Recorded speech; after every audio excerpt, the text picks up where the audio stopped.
Une nuit glaciale de novembre 1974, le silence d'Amityville fut brisé par un cri déchirant.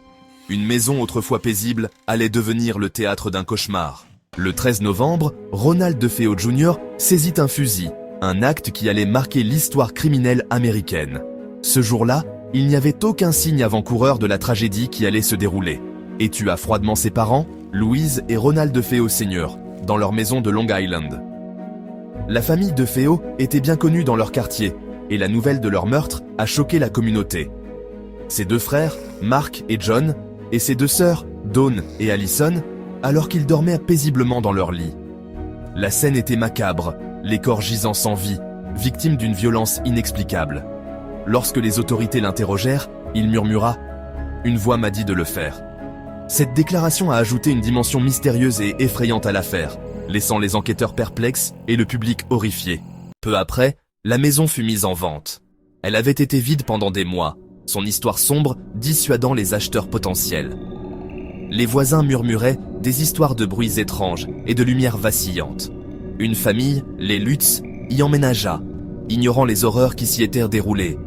Ils étaient pleins d'espoir, pensant avoir trouvé leur maison de rêve à un prix imbattable.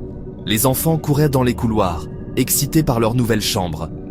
Mais dès la première nuit, une atmosphère lourde et oppressante s'installa. Les Lutz commencèrent à ressentir une présence étrange, comme si la maison elle-même les observait. Quelque chose d'étrange se produisit. Des bruits sourds résonnaient dans les murs, des ombres furtives glissaient dans les coins. La famille se demandait si elle avait fait le bon choix. George Lutz, le père, se réveillait chaque nuit à 3h15, l'heure exacte des meurtres. Cette heure maudite semblait marquer le début des événements étranges dans la maison.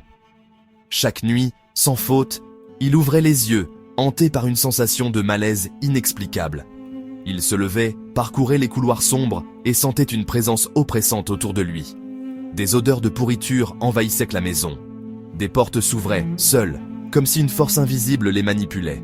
Les habitants étaient terrifiés par ces phénomènes inexplicables.